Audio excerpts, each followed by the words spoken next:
Good morning, friends. We'd like to welcome for this very important cataract session of the morning.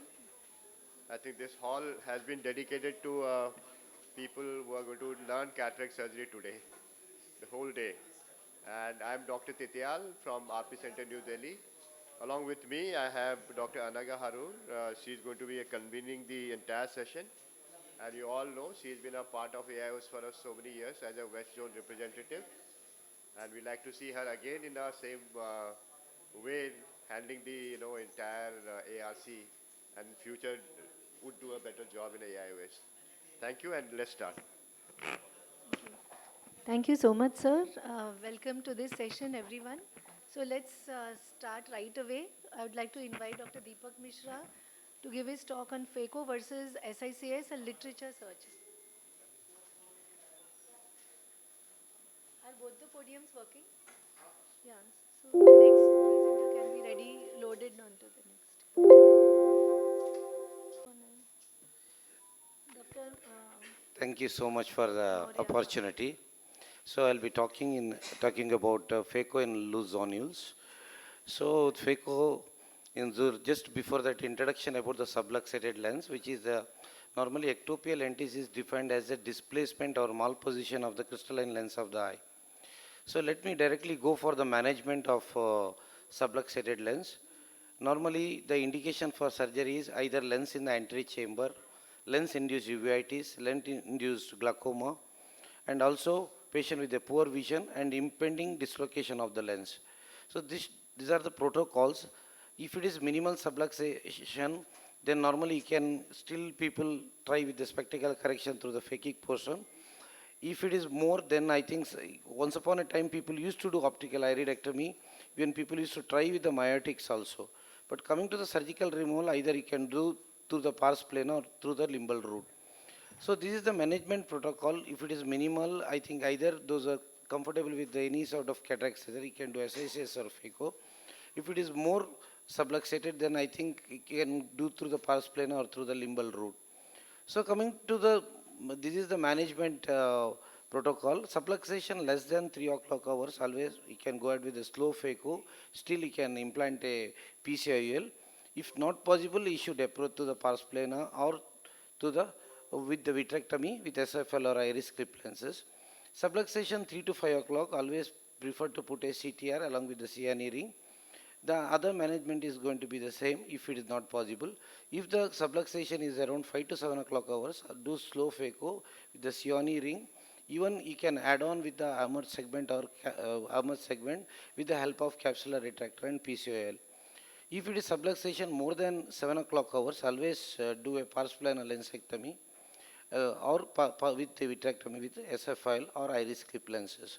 So what are the issues when you're tackling with the subluxated lenses? Mainly, you have to keep in mind about the surgical removal of the cataract. You should tackle the vitreous loss and about the IOL implantation.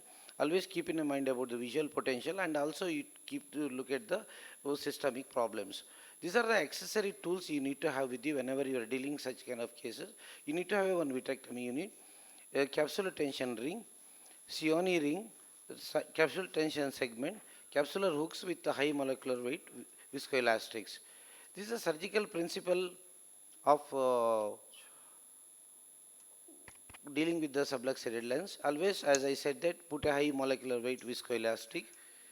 After putting the blue, you could able to see the subluxation. First, make a nick with the help of a 26 bend needle. Just for making a nick. Then you take out that. Always better to do, prefer to do with the micro forceps. So these micro forceps will not put pressures over the zonules also. So when you're doing every step, I think if you think that the AC is shallow, you try to put a viscoelastic, do a very slow maneuver, always pull the capsule, anterior capsule towards the center. Then you can use the main port also to complete this rexis.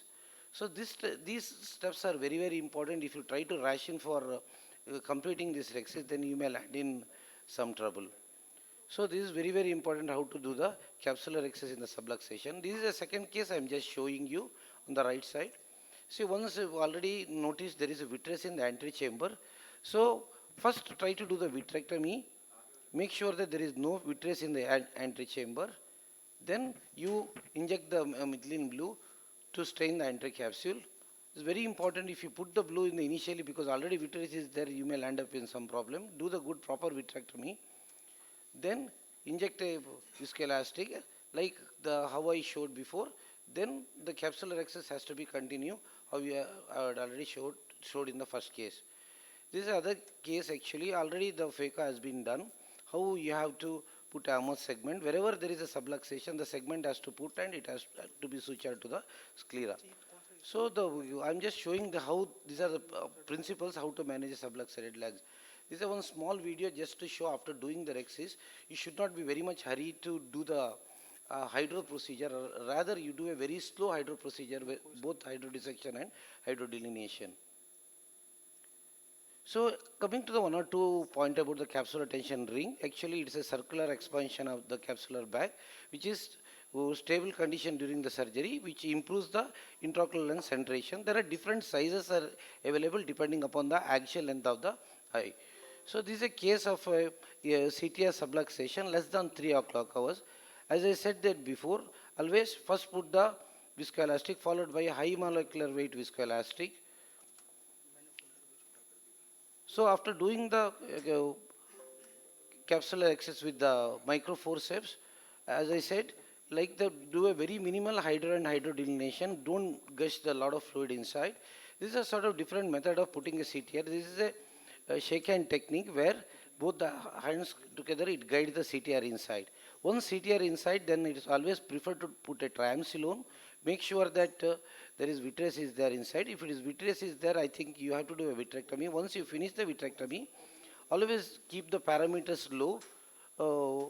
Then go ahead with the direct chop technique. Once again, the chopping technique depending upon the type of the nucleus. Always the main aim put a less pressure over the zone and make sure that your phacoemus solution will be effortless. Yeah. Coming to the Sioni ring is helping missed or damaged zonules less than 4 o'clock hours. Designed for scleral fixation with the suture. So this is a video with a patient with a Marfan's this thing, Marfan syndrome. So this kind of patients also you can try to do, but make the scleral flap ready. Then when you're doing a capsule exercise, always try to do the capsule exercise forceps. Then once the Rexis is over, your job to stabilize the bag with the capsule hooks. Then go ahead with the slow phaco. Here the nucleus is very soft. Then suture the Amos segment and you can put a 3-piece intraocular lens in particular case. So coming to the Amos segment tension, it's a partial ring of PMMA covering the approximately one coordinate. More than one segment can be sutured to the sclera. So here Rexis has been down. Now the bag has to be sutured to the bag has been stabilized by the capsule rings. Then sort of a stab incision, the ring has to be sutured exactly to the sclera. Make sure that our aim, the IL has to be in the center. So the gross subluxation you can do ICC or SFL or iris fixated lens. In conclusion, subluxated cataract requires some amount of skill and lot of planning and preparation. Proper instrumentation cannot be overemphasized. Patience and perseverance is the key to managing subluxated cataract. Keeping the bag intact for an IOL implantation is the final aim. I thank you, Anandan. I thank Professor Tithial and Anaga for this opportunity. Excellent presentation, Dr. Kutlu. Just one question. Suppose you have an anterior capsular tear when you're doing a Rexis and in the setting of a subluxated cataract. That means Rexis runoff. Yes. Rexis runoff means then there is no point in actually. Yeah, there is no point in actually to put a CTR whenever Rexis is runoff. Rather, it's sort of doing, you have to take out the nucleus en masse as a sort of ICC, do the vitrectomy. And my preferred one first, either SFL or with the type of the lens patient normally what they prefer. If they are like going for a monofocal, my first preferred choice is, of course, now a lot of people are also doing the iris clip lenses. I put the iris clip lens. If they are going with the like, if the pupil is not in that, if the associated with the traumatic cataract, pupil is already dilated, then I may go for SFL on that.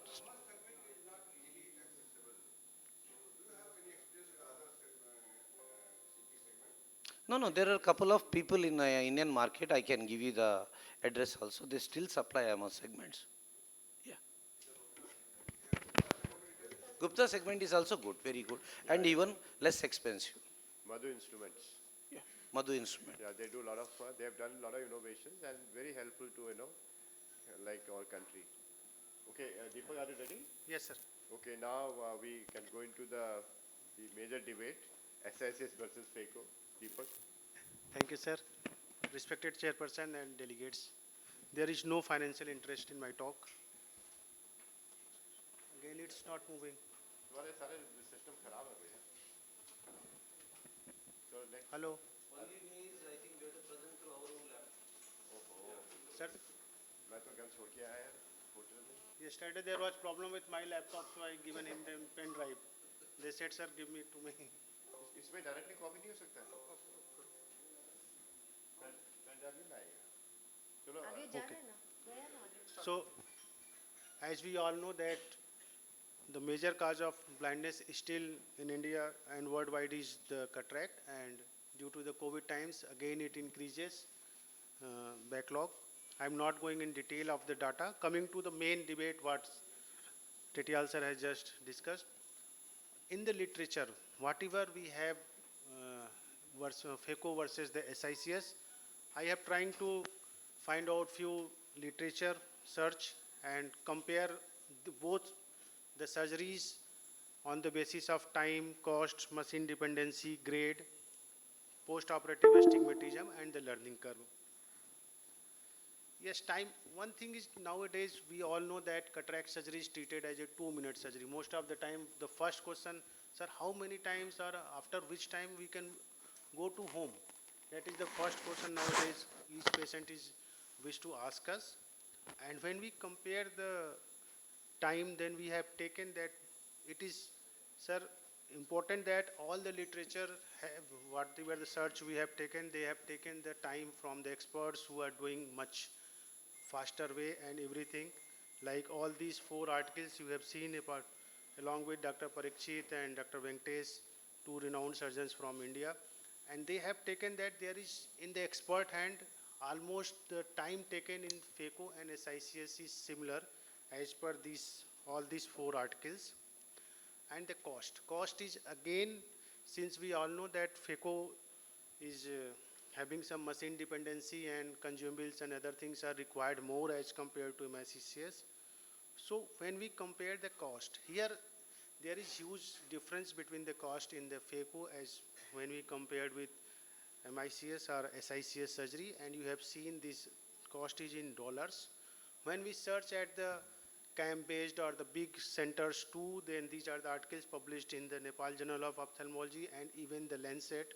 They have some study by Dr. Ajay Singh and others that the cost effectiveness. So what we find out in all the literature that SICS is 30 to 60%, 67% lesser as compared to FACO. But why it is so much variable, means 30 to 67.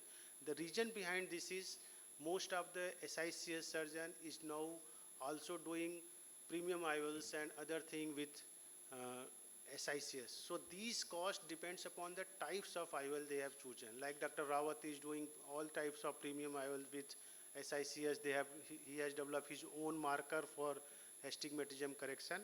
So this cost difference is because of the type of IOL, not other than the surgical types. For the grade of the cataract, we again search a huge literature and find out that most of the literature suggests that in higher grade, except few masterpiece which is by birth a surgeon like Tetial sir can do surgery in any type of cataract with FACO, but for the another people who are just learning or the initial stages, then we clearly suggest that SICS is good for the all grades of cataract. However, FACO is having some difficulty in the harder cataract or the cataracts with having subluxation. And the largest study published by Dr. Haripriya ma'am from Arvind, they said that for high volume and high quality, both can be maintained with SICS as compared to the FACO. Post-operative vision, this is a important question which everyone wish to ask. When we go for the unaided vision 618, You have seen this both curve fall under this square, and there is no difference in the post-operative vision of 618 in SICS or FECO. But when we are going for the unaided visual acuity in 6 by 9 post-operatively, yes, here you have seen that FECO is having advantage for the early post-operative recovery as compared to SICS when we compared the vision 6-9, not the 6-18. But there is the, when this vision is compromised for distance, there is another advantage, blessing in disguise, that SICS people is having some better adaptation for the near vision as compared to the FECO, because their distance vision is one letter less, but the near vision is slightly better. And when astigmatism is considered, yes, here is the FECO is far away in the literature search, means in the FECO surgery, each and everyone showing that FECO is having lesser astigmatism, and there is significant difference in the astigmatism when it is done by FECO as compared to SICS. But nowadays, SICS surgeons are doing lot of modifications in their tunnel size, incision, so that they can reduce the astigmatism. And we have find out that if we have given a cerebral incision on the steep axis, then astigmatism reduces to 0.5. Endothelial loss, here is something in which we can say that SICS is having definite advantage over the FECO. Here you can see this is the size of the means the endothelial burn of the same patient, right eye and left eye. One eye is having 3 minutes after 3 months, and this is the endothelial cell count in SICS. So here is one parameter where SICS is definitely better than FECO. I am skipping these slides and coming to conclusion.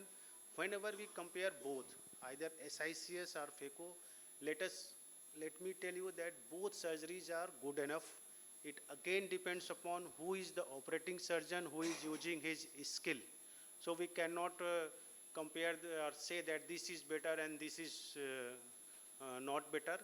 Basic thing is, if anyone is having good skill, he can perform SICS as good as FECO, and if anyone is not good in FECO, then he can do FECO worse than the SICS. So basic is, you have to know your ability, your confidence, whether on machine or on the mechanical way, and go ahead, because in all the literature search, there are n number of literature showing SICS is having better than FECO, n number showing FECO is having SICS. But only two is significant difference. In SICS, what I've searched is endothelial loss is much lesser than FECO, and in the FECO, astigmatism is less than SICS. Rest all parameters are more or less same. With this note, I would like to thank you all. Thank you, sir. If you've seen the use of premium IOLs like multifocals or Yes. multifocal torics, then which of the two is more favorable? Ma'am, again I say it depends upon the surgeon, because those surgeons who have mastered in SICS and they are having some toric correction, like Dr. Rawat has his own software, he's using keratometer for different types, and even the steep axis, Dr. Boraman is having some pentacam based software he developed to make it more useful.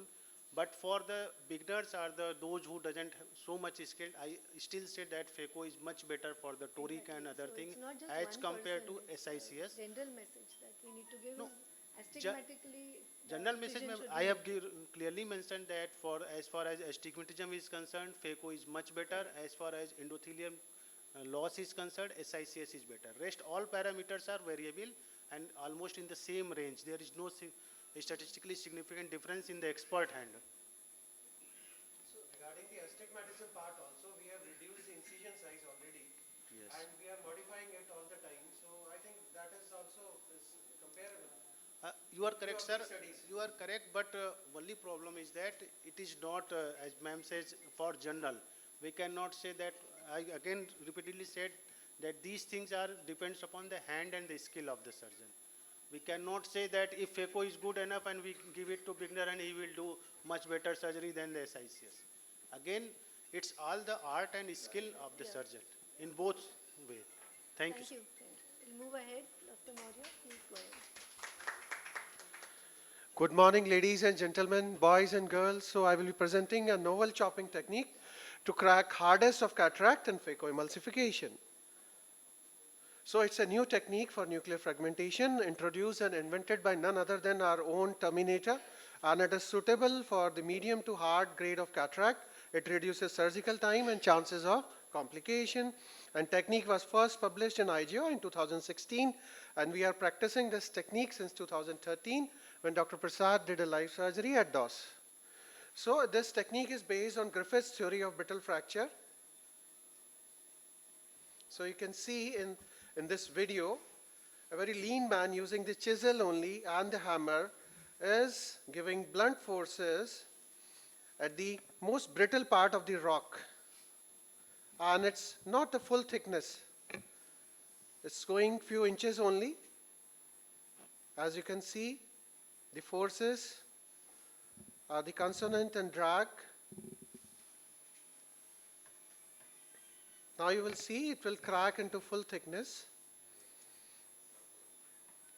Now see.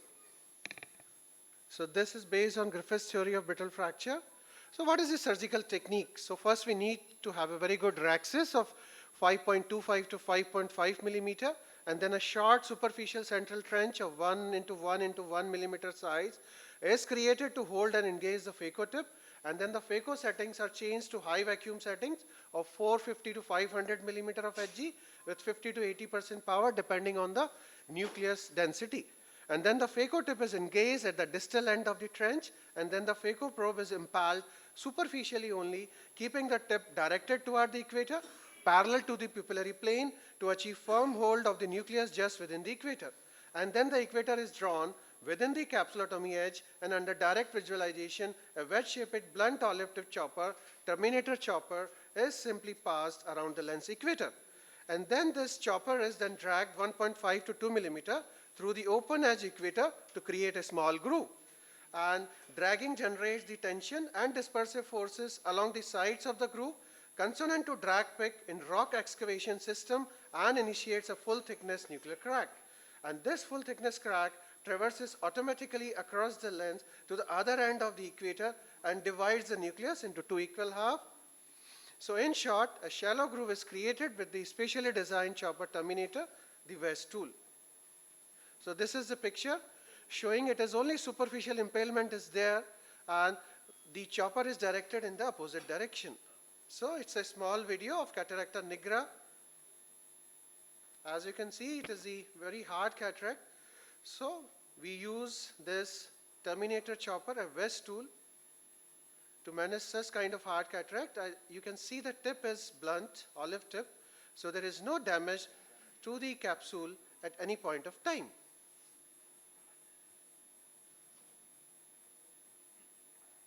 So only the superficial impalement is there with the phaco probe. As you can see, under high vacuum and power, and it goes behind the equator, the chopper, within the capsular axis margin, and it is dragged 1.5 to 2 millimeter, and a full thickness crack is achieved in no time. Again, a little bit softer cataract. So, superficial impalement of the nucleus, the chopper goes behind and dragged for a few millimeter, and a full thickness crack is obtained all the time. And it acts as a dialer also. Now we are dealing with the other heminuclei. Same procedure, superficial impalement going behind the equator and dividing into further subnuclei. So how it is different with the other known techniques like the horizontal and the vertical chop? So in the terminal chop, the instrument tip, they move away from each other at the equator. Superficial impalement of the phaco probe and the chopper are parallel to the iris plane only. Whereas in the horizontal chop, the instrument tip move towards each other in horizontal plane at the equator, and the phaco probe is deeply and the direction is towards the optic disc. In the vertical chop, the instrument tip move towards each other in vertical plane, and the chopper's direction is towards the optic nerve. So we have this published around 1,000 cases in the IGO and presented at ESRS also.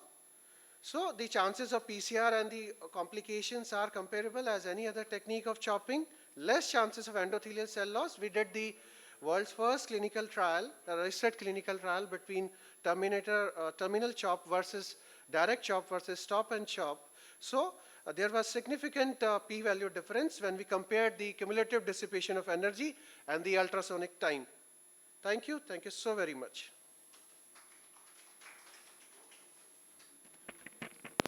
Excellent presentation. What were the limitations, if any, of We this we technique? need to have good pupillary dilatation. That is the only limitation. But if there is no dilatation and you're using, say, a ring or Yeah, separate then rexes, of you course can still we control. can do. Yeah, If there's a small rexes, then don't you think it would be difficult? definitely. I'm saying that we need to have at the initiation of my presentation in the first slide only. We need to have very good rexes, 5.25 to 5.5 millimeter. Thank you. Let's move on to the next talk. Dr. Srinivas Joshi. Dr. Shakya, can you please load your presentation here? Thank you so much, respected Padam Shri awardee, Dr. Titiyal sir, Anuga madam, and respected judges, Dr. Bhalla sir. So I'll be speaking on the multifocal IOLs with a retinal problem. I'll not go into the much details about the multifocal IOLs. You all know it very well because they are discouraged. They are especially in patients who are having diabetic retinopathy or macular degeneration or epiretinal membrane or many and so. So let's look into some of these. Use of dark adaptation to screen before the multifocal IOL implantation. So what does it mean? Identifying the patients with early AMD is necessary to avoid suboptimal surgical outcomes. Yes, this was first reported 2014 in ASCRS. It's called as the Maculogics. And the test is easy for the technicians to learn, and it can detect subclinical AMD at least 3 years earlier than it is clinically evident. Now coming to the literature, cost effectiveness of preoperative OCT in cataract evaluation for multifocal IOL, I think there is no question, no debate, no controversy that OCT has to be done, preoperative OCT has to be done in any cases who are undergoing multifocal IOL. But looking into this, they say that the quality over the time has improved when you do a pre-op OCT. The adjunctive screening OCT can be cost effective from a third party or some societal perspective is what is their conclusion. Now coming to the cases, 61-year-old software engineer, bilateral drusenoid PED with right eye multifocal IOL. What do you want to do for the next eye? You know that there is plethora of lenses and you people know about the lenses much more than me. I'll not go into the detail, but which IOL to choose? Now IOL selection for patients with age-related macular degeneration, definitely the stage of the disease.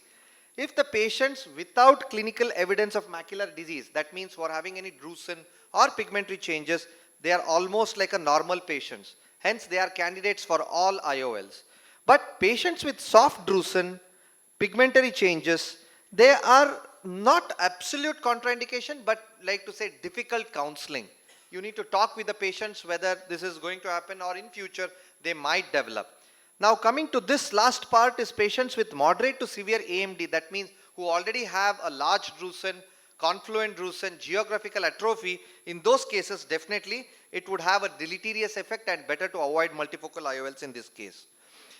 So next coming to, would you like to implant a multifocal IOL in the patient with age-related macular degeneration? Look at this, the review, they say that they are losing their independence and their ability to read. They are no longer able to drive, to engage in activities. Several articles have listed depression as something not uncommon among the patients with AMD having with multifocal IOL. So these are some of the reviews. Now let's look into what's the life expectancy of a person in India. It is around 70 years. Okay. So now let's look into the demographics of wet AMD and geographical atrophy.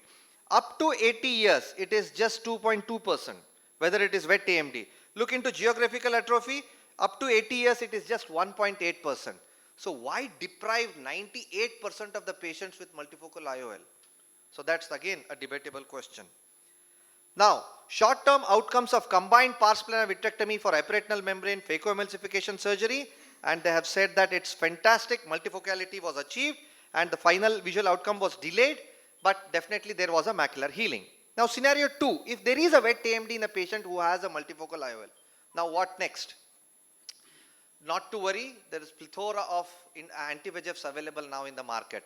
Now we even have a 3-month, 6-month refillable implants for so early detection is definitely the cure. Early detection of these AMDs is definitely the line of the treatment. And now we have come into the home-based OCT as well. That is called as the Notal Vision AI. So they give the OCT at your home, and any variation or detection in your AMD changes, characteristics or fluid activity directly pings the doctor. So these are the advantages of having the artificial intelligence in your home as well. Now this was very nicely published. AI Notal Analyzer successfully tracks exudative AMD disease activity. Now coming to the last scenario, scenario 3, which needing surgical attention. Yes, that is what is the controversy about, right? So the retinal surgeon says, no, there is lot of this thing, you should not do a multifocal IOL, the laser becomes difficult, the surgery becomes difficult. Now let's look into it. Diffractive multifocal intraocular lens interferes with the intraoperative view, right? So let's look into, they have described it as arc-shaped image, ghost image, that image, this image. Definitely it used to cause, but now with a wide angle visualization system, it doesn't happen that much. So what they have published in this, how you can get through it, put a viscoat on the anterior surface of the IOL or the posterior surface of the IOL so that you can get away with these aberrations or these ghost images. Now you can see here, this was what a multifocal IOL through wide angle lens, and then after putting a viscoat, that there was a clarity in doing a retinal surgery. Now retinal detachment repair through multifocal, overcoming the visualization challenge. So let's look into this, my own videos. I have collection, but I'll just show a sample video. This was a case of multifocal IOL with a retinal detachment. Now please look at this video carefully and let me know where there is a hampering of the visualization. Although this was done under 3D visualization system. Now you can see there's the patients with a bad PVR. I could remove the membranes over the disc very easily. I could even do a retinotomy in the periphery and then try to remove even the subretinal gland, biotic glands also. Now look at the periphery. Periphery is also equally well visualized. So yes, definitely there are techniques how to overcome these things. And this is the one last slide I would like to say. My senior colleague, who's a friend of my mentor, Dr. Wai-Ching Lam, was published this. We did an instruction course in APO as well. Multifocal IOL, intraocular lenses and retinal disease. He said that they were unable to find evidence suggesting that patients with macular disease should be advised against multifocal IOLs. Several indications retinal disease have a hypothetical character and are not evidence-based. More research is needed, especially to address the effect of multifocal IOL on visual functions, contrast sensitivity, and the patient activity, orientation, mobility, and various retinal pathologies. So definitely, again, it's between the patient's perspective, choice versus the small risk of 18%, versus the surgeon's point of view. Definitely we can overcome a lot of these, even in case of doing a lasers or the retinal surgeries. Thank you very much for the patient listening. Thank you, sir. Dr. Srinivas, Dr. Shakya, are you ready? I think at want of time, just one Sure. thing. Today with ADOF lenses, there is a less risk of reduced contrast sensitivity. So these patients, maybe we can recommend that instead of the No, I am recommending regular, multifocal only. diffractive lenses. Dr. TTL can- Definitely. See, my own concern is you do not have to get deprived of these patients of any of these extended depth of focus or multifocality just because the patient has a drusen. So definitely you need to characterize, and with the advance of these newer OCTs, you can even know what is the size of the drusen, what is the size of the RPEDs, and all those things. So based on that, we will give it can give an estimation that how many years he can go in for the retinal pathology. So that's the basic idea. Thank you very much. So Srinivas, in wet ARMD and Garrett atrophy, there you are not going to recommend. Yes. So, and what about the patients who have a lot of soft drusen and pigmentary changes, who are going, do you think they are going to Okay, I will not progress? take That's more what is, time. that's why we have put it into the difficult counseling. They are not an absolute contraindication, but definitely it's better to watch those OCTs for a few years and then decide. Thank you. So, good morning to respected chairperson and dear colleagues. and I'm going to present to easy way to manage journal dialysis in beginners. Beginners must know the educational video. There is no financial disclosure.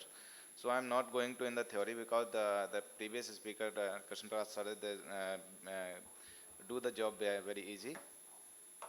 So the journal compromised the following trauma, surgery, and seed exfoliation and systemic condition, complicated the every step of the cataract surgery, and posed the serious challenge in terms of the safety and visual outcome.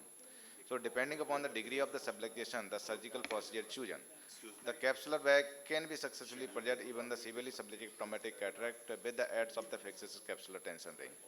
So they are the new technology, actually the capsular tension ring and capsular hooks greatly improve the ability to remove the subluxated cataract through an entry approach.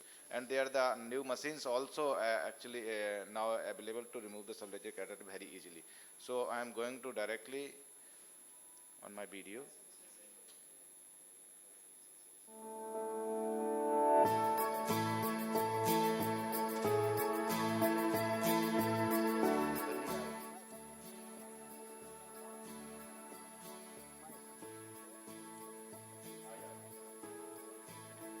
थोड़ी volume बढ़ाओ।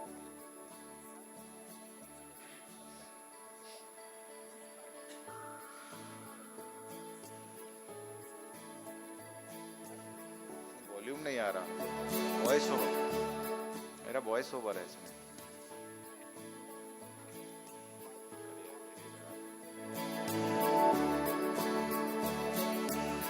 Please stop. Okay, so actually journal dialysis actually compromised during the iodine or sometimes when the phaco probe is interrupt the journal dialysis. So the detection is the earliest point to remain the crucial point, which remains the subsequent management. This is the case of the actually mature cataract when I doing the surgery. So I am going to demonstrate how we actually put the CTR in these cases. When the journal dialysis when is actually loaded, so the CTR has the two end actually. So we can take the two Sinskey hook. This is the very simple way to actually two Sinskey hook, and the leading edge is actually dial in the back initially when reach the trailing end. So we can take the two Sinskey hook when reach the trailing end, and then the other hand you can put this Sinskey hook behind the CTR. So the chances of the entrapment of the CTR in the sulcus, not going into the sulcus. So this is the way you can put the CTR very easily, and sometimes you can put the CTR with the help of the injector also. And after that the bile bag implantation very easy.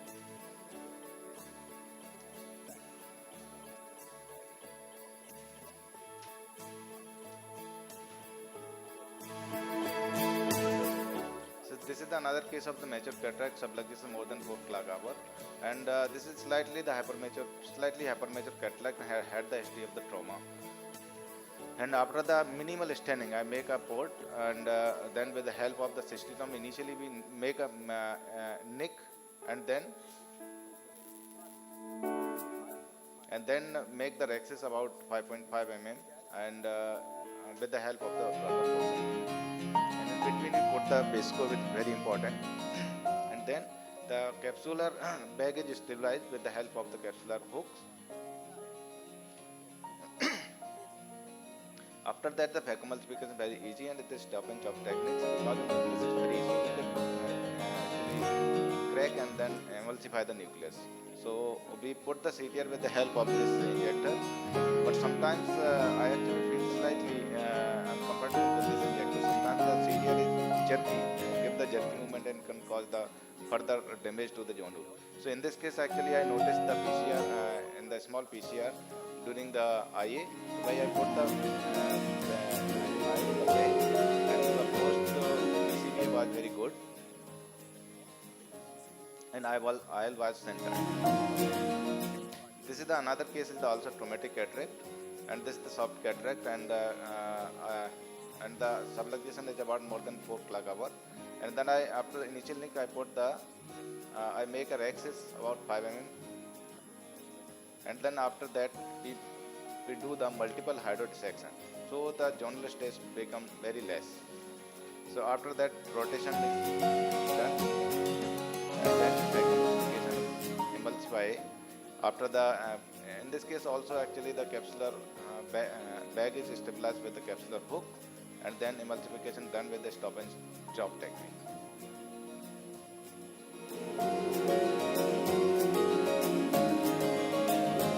During the cortical ball, you should be careful. Do the tangential movement. After that, actually, we try to put the ring in this case and make a scleral pocket about the 3 mm away from the limbus at the general dialysis area. And then, after that, we actually pass this suture from the third eyelid and then dial the ring in the bag. And always keep this anterior eyelid, this additional eyelid to enter to the capsule.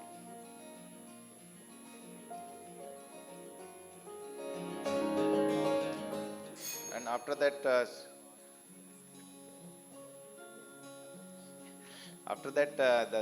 the ring is fixed to the sclera permanently.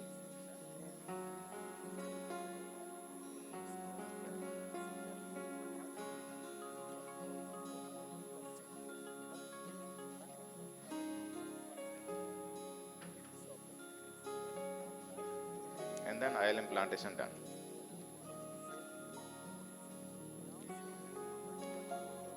So this is very important when you IL implant. So we keep the have ticket at the BC wedge done. So this is the general guideline to implantation of the capsular tensor ring. Thank you very much. Thank you. Yeah, very good presentation, Dr. Rajendra Prasad.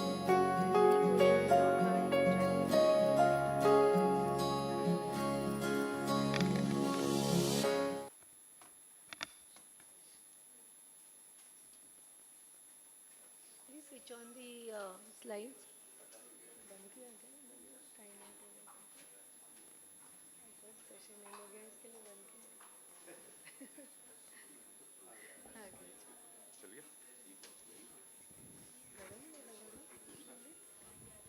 Good morning. Good morning, chairpersons, friends, ladies and gentlemen. I'm going to talk about decoding mature hard and rock hard cataracts. Some of my talk has already been covered by Dr. Arvind Maurya. So I'll be just taking you through few videos.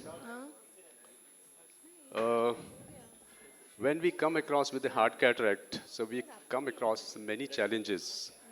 And one of the biggest challenge with these hard cataract is they don't break easily. And we need to break the hard cataract into multiple fragments before we start with the phacoemulsification. So this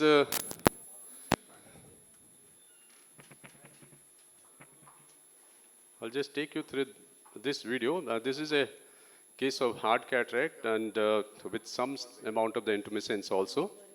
So best and important thing with such situation is always stain the anterior capsule with the trypan blue. So because you need to get a good axis. So one of the very important parameters in hard cataract is you must get a larger axis of around 5.5 to 6 millimeter in size. Because otherwise these bulky nucleus manipulation becomes quite difficult if your axis is small. In any case, any hard cataract, you have to have a larger axis. And in this particular case, since you can see there is an intumescence also, I'm using sieving needle technique, puncturing the anterior capsule with the sieving needle. So this is one of the technique to decompress the back, because you need to decompress, otherwise your axis may extend to the periphery. So this is how you can puncture the anterior capsule and then evacuate the fluid which is there inside the capsular bag. And slowly do the milking technique also, like you can press from the periphery, your fluid will come out through this puncture. And now you can see the capsule, anterior capsule has become almost flat. And then you can start the rhexis from that point where you have punctured, just give a nick, and then start the rhexis. Now, since your rhexis is, the capsular bag is a decompressed, rhexis is flat, your rhexis is going to be easy and it is not going to extend to the periphery in any way. And try to create a rhexis of around 5.5 millimeter at least. In this particular case, I'm not gone too big because of the intumescence. So this much of the rhexis is quite enough. Do a minimal hydro procedure, because you don't need much hydro procedure, because in these cases the nucleus is already free, but make sure that your nacreous is rotating. Another important point. And then you can see the phaco probe. You have to draw the sleeve quite, because keep at least 2 millimeter of the phaco probe exposed, because you have to impale the anterior surface of the lens, go inside, go deeper towards the equator, then draw this a bit, hook it around with the chopper, and then crack. So you can see the crack has initiated from the equator, and it will automatically go to the center and towards the equator on the other side. And if you look, the nucleus has broken into 2 complete segments. So this is very, very important, because your nucleus cracking has to go through and through. You should not be left with any amount of the posterior plate, because if you are left with the posterior plate, then you will have to do a lot of manipulation, and you'll have to use a lot of energy in these cases, and then may lead to the endothelial damage and so many things. So as you can see, I have cracked the first heminuclei into 2 complete segments again, and then drawn the first free segment. Now you see the segments are free. So this is important, because we have to make the segments free. If your segments are free, then you can draw them very easily with the phaco probe and start the emulsification. So you will be using less phaco power, less manipulation, and very simply you can manipulate and do the emulsification of these segments. So you can see here, now the emulsification is going on. And once you complete the emulsification of the first segment, then go for the second segment. Now you can see the position of the phaco probe. So this is what you have to notice here. So where I'm putting the phaco probe, I'm not going deep. I'm putting it superficially and then impale. So this is just to show that where to keep the phaco probe, and then you crack the nucleus into 2 segments and complete the emulsification. This is how you have to complete the emulsification. So the important point is you must have a well-dilated pupil. You must use maximally retentive viscoelastic, and always stain the anterior capsule with the trypan blue. You should have these devices in your OT always when you're tackling the hard cataract.